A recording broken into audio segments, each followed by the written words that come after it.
இன்னைக்கு உலக அரசியல் ஒரு மிகப்பெரிய திருப்பத்தை சந்திச்சுக்கிட்டு இருக்கு. ஈரான் மேல அமெரிக்காவும் இஸ்ரேலும் போர் தொடுத்திருக்காங்க.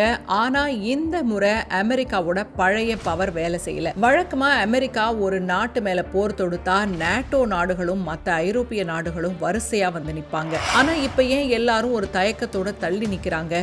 ஏன் அமெரிக்காவோட தடைகள் தோல்வியடையுது? இதுக்கு பின்னாடி இருக்கிற அதிர்ச்சியான தரவுகளை தான் இன்னைக்கு நம்ம பார்க்க போறோம். சுருக்கமா சொல்லணும்னா உலகம் இப்ப மேற்கத்திய நாடுகளோட கட்டுப்பாட்டுல இல்ல. முதல்ல ஐரோப்பாவோட நிலைமையை பார்க்கலாம். ஈரான் போர் தொடங்கின சில நாட்கள்லயே ஐரோப்பால இயற்கை எரிவாயுவோட விலை சுமார் 70% அதிகரிச்சிருக்கு. ஐரோப்பிய நாடுகள் ஏற்கனவே ரஷ்யா யுக்ரைன் போர்னால நொடிஞ்சு போயிருக்காங்க. இப்போ ஈரான் கூட நேரடியா மோதினா அவங்களோட மின்சார கட்டணம் மற்றும் எரிபொருள் விலை தாறுமாறா ஏறும். இதனால ஜெர்மனி, இத்தாலி போன்ற நாடுகள் அமெரிக்காவுக்கு தார்மீக ஆதரவு கொடுத்தாலும் நேரடி போருக்கு வர மறுக்கிறாங்க. அவங்களோட பொருளாதார வளர்ச்சி ஜிடிபி இந்த ஒரு வருஷத்துல மட்டும் 0.1% இருந்து 0.5% வரைக்கும் குறையும்னு கணிக்கப்பட்டிருக்கு. இது அவங்களுக்கு ஒரு மிகப்பெரிய செக்.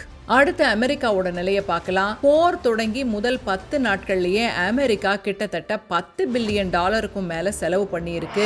ஒரு நாளைக்கு $1 பில்லியன்.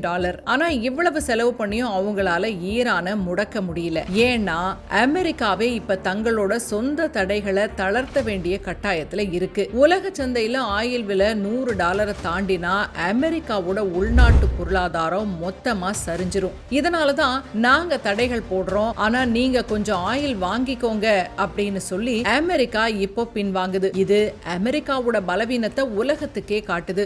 இங்கதான் சீனா உள்ள வருது. அமெரிக்காவோட தடைகளை எல்லாம் சீனா ஒரு துரும்பா கூட மதிக்கிறது கிடையாது. ஈரானோட 90% கச்சா எண்ணெய சீனா தான் இன்னைக்கு வாங்கிக்கிட்டு இருக்கு.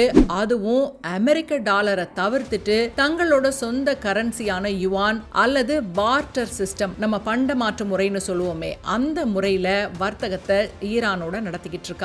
அமெரிக்காவால சீனாவை தடுத்தும் நிறுத்த முடியல, தண்டிக்கவும் முடியல. ஏன்னா சீனா இப்ப உலகத்தோட மேனுஃபேக்சரிங் ஹப். சீனா மேல கைய வச்சா அமெரிக்காவோட பொருளாதாரம் ஆடி போயிடும். இதனால போர்க்களத்துல அமெரிக்கா இருந்தாலும் உண்மையாவே ஆர்டர் போடுற இடத்துல சீனா தான் இருக்கு. ஈரான் போரோட போக்க இப்ப சீனா தான் மறைமுகமா தீர்மானிக்குது.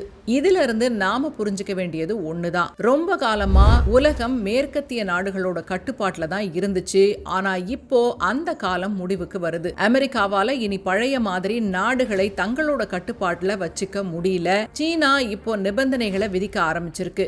அமெரிக்காவால இதை ஏத்துக்க முடியலனாலும் இப்போதைக்கு இதுதான் கசப்பான உண்மை. மேற்கத்திய நாடுகளோட பலம்ங்கிற அந்த கோட்டை இப்ப ஈரானோட இந்த சாங்ஷன் ஃப்ரண்ட்ல விழுந்த விரிசல் மூலமா உடைய ஆரம்பிச்சிருக்கு. அமெரிக்காவோட ஆதிக்கம் குறையறதும் சீனாவோட எழுச்சியும் இந்தியாவுக்கு எப்படிப்பட்ட தாக்கத்தை ஏற்படுத்தும்? இந்தியா இந்த ரெண்டு பக்கத்துக்கும் நடுவுல எப்படி பேலன்ஸ் பண்ண போகுது? உங்க கருத்தை கமெண்ட்ல சொல்லுங்க. இந்த வீடியோ பிடிச்சிருந்தா நீங்க இதை உங்க நண்பர்களோட ஷேர் பண்ணுங்க.